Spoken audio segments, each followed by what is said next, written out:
ان موضوعات کے اوپر اس نے خوبصورتی سے لکھا، اور ہی از more interested in the ideas then ان دا ایسے ایز اے فارم. یہ جملہ بار بار آپ اس کے حوالے سے دیکھیں گے کہ ہیزلٹ جو ہے وہ آئیڈیاز کے اوپر فوکس کرتا تھا رادر دین ایکسپریشن یا پھر فارم کے اسٹرکچر کیا ہونا چاہیے. یہی وجہ ہے کہ اس کے اسٹرکچر کو کچھ لوگ انفارمل بھی سمجھتے ہیں، لیکن انفارمل ہونے کا مطلب یہ بالکل نہیں ہے کہ وہ جو ہے وہ بالکل ہی انفارمل ہے اور he does not deserve to be studied. ایسی بات بالکل نہیں ہے. آگے ایک کرٹک کی ہم کوٹ یہاں پر کوٹ کریں گے. He does not indulge in moralizing. In his hands essay became means of self expression.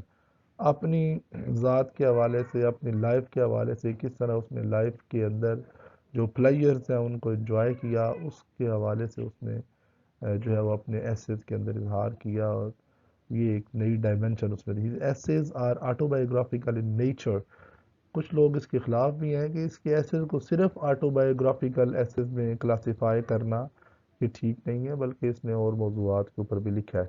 He puts himself as a center of his essay. He often glides into the past. Romanticism کے ساتھ جو بھی بندہ تعلق رکھتا ہے، اس کی ایک خصوصیت جو one of the major features of romanticism یہ ہے کہ لو فار پاسٹ، کہ پاسٹ کے ساتھ محبت ہوتی ہے. وہی ہے تیرے زمانے کا امام برحق جو تجھے حاضر و موجود سے بیزار کرے. تو موجودہ حالت سے بیزاری اور پاسٹ کی یادوں کے اندر رہنا، یہ ایک رومانٹسزم کی بڑی خصوصیت ہے. تو یہ ہمیں اس کے اندر بھی نظر آتی ہے. He often glides into the past. He weaves the texture of his essays by the threads of memory. یادوں کا ایک سلسلہ جو ہے وہ تانتا جو ہے وہ بنتا ہے اور اس سے اپنا ایسے جو ہے وہ اپنا بناتا جاتا ہے. He thus reveals جیسے his life and mind، دونوں چیزوں کو وہ ڈپکٹ کرتا ہے. مائنڈ کس حوالے سے کہ اس کی یاد جو ہے لو فار پاسٹ، پاسٹ میں ویسے تو بندہ نہیں نہ جا سکتا، سنگل مومنٹ پاسٹ ہے اس کو واپس نہیں لایا جا سکتا، لیکن یاد کے اندر جو ہے اپنے مائنڈ کے اندر یو کین. اچھا جی. سر پر خیال یار کی چادر کو اوڑھ کر بیٹھے ہوئے ہیں، کچھ اس طرح کا ہے جی شعر، ایگزیکٹ میں نہیں پڑھ سکا. بیٹھے رہیں تصور جانا کیے ہوئے، شاید اسی طرح ہے جی. تو یہ مائنڈ کے اندر جو ہے وہ آپ پاسٹ کی فیلنگز کو لا سکتے ہیں. ہیزلٹ از اے کین آبزرور آف لائف ہے، بالکل ٹھیک ہے. ویسے جو جتنے بھی لٹریری فگرز ہوتے ہیں وہ آلموسٹ لائف کے حوالے سے ان کی ایک پینیٹریٹنگ آئی ہوتی ہے، وہ بڑی سنجیدگی کے ساتھ لائف کو دیکھ سکتے ہیں. What ever the theme of essays, سارے تھیمز کے اندر ہیومن نیچر کی ریفلیکشن جو ہے وہ ہمیں دکھائی دیتی ہے. لائف اس نے بڑے اچھے طریقے سے گزاری اور زندگی کے ساتھ محبت بھی کی. اچھا جی. He observes life with penetrating sympathy and feelings. He wrote with convictions. Convictions ہوتے ہیں firm beliefs جو ہوتے ہیں ان کو کہتے ہیں. He gave more attention. یہ پھر وہی بات ہے. He wrote with a spontaneity and involvement that verged on frenzy. He wrote with an aim to communicate with his reader. تو کچھ وہ کمیونیکیٹ کرنا چاہتا ہے.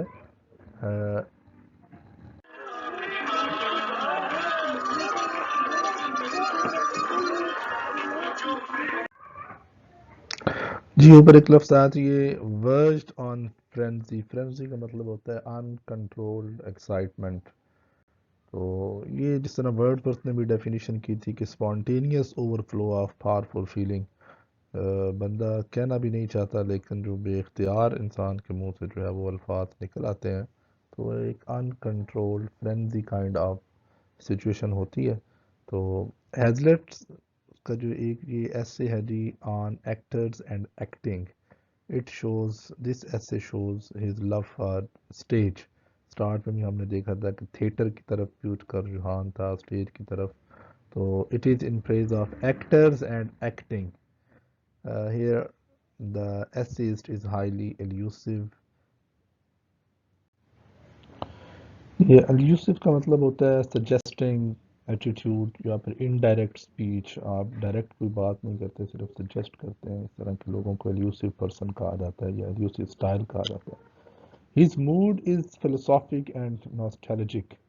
فلسافک بینڈ آف مائنڈ تو اس کے اندر تھا ہی، چونکہ اس کا فلاسفی کے ساتھ بڑا ٹچ تھا، بڑے جو فلاسفر تھے اس کا مطالعہ بھی تھا. جس طرح کی انسان چیزیں پڑھتا ہے پھر اسی طرح کی ظاہری بات ہے اس کی آؤٹ پٹ آتی ہے.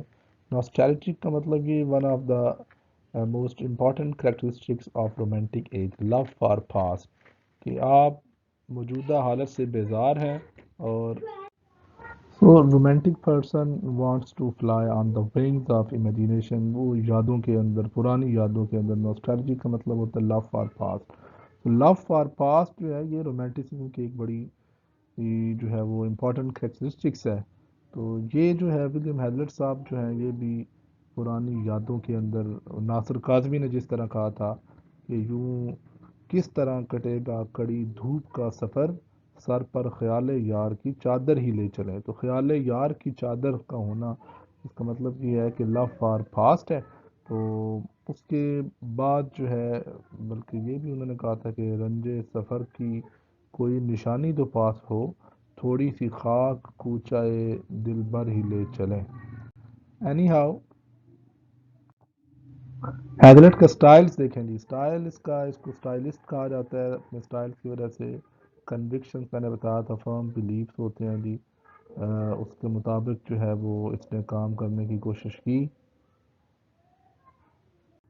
مقصد اس کا کیا تھا جی؟ کمیونیکیٹ کرنا اپنے ریڈرز کے ساتھ.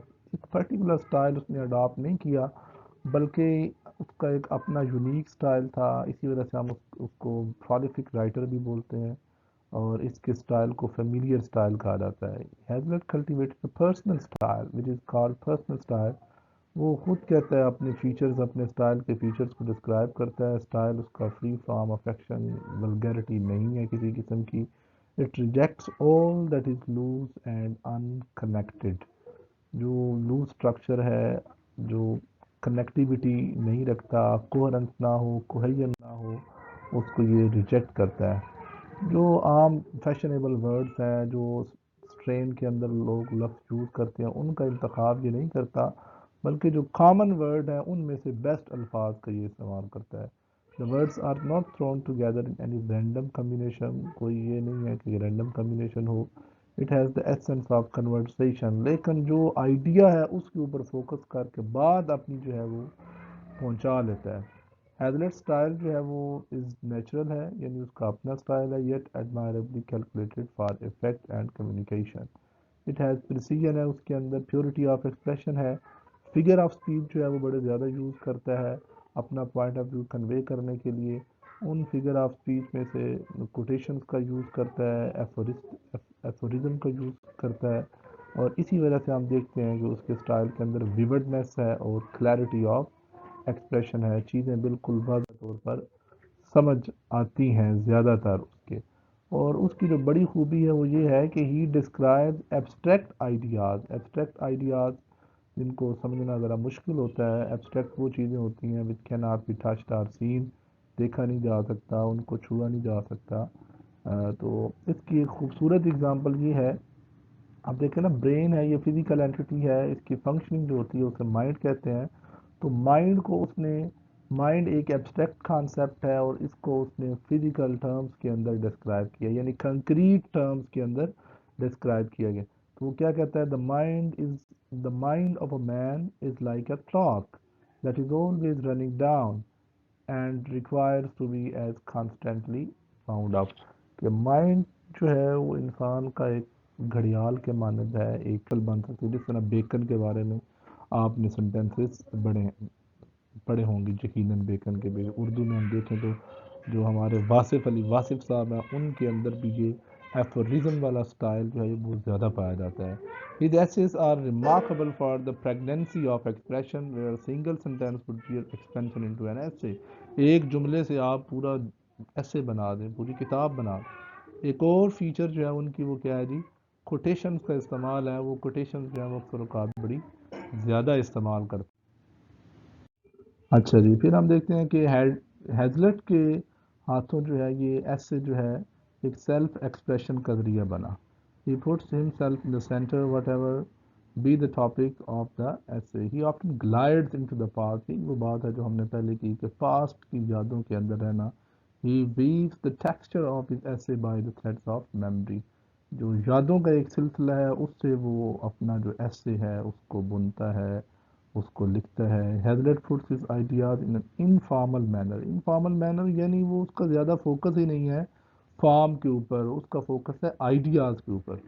تو اس وجہ سے انفارمیلٹی نظر آتی ہے، لیکن اس کا مطلب یہ نہیں ہے کہ اس کے ایسے بڑے لائٹ ہو گئے ہیں، لائٹ نہیں ہیں، بڑے زبردست ایسے ہیں. They are serious and thought provoking ہے. It is said that Hazlitt is more interested in ideas than form. یہ بار بار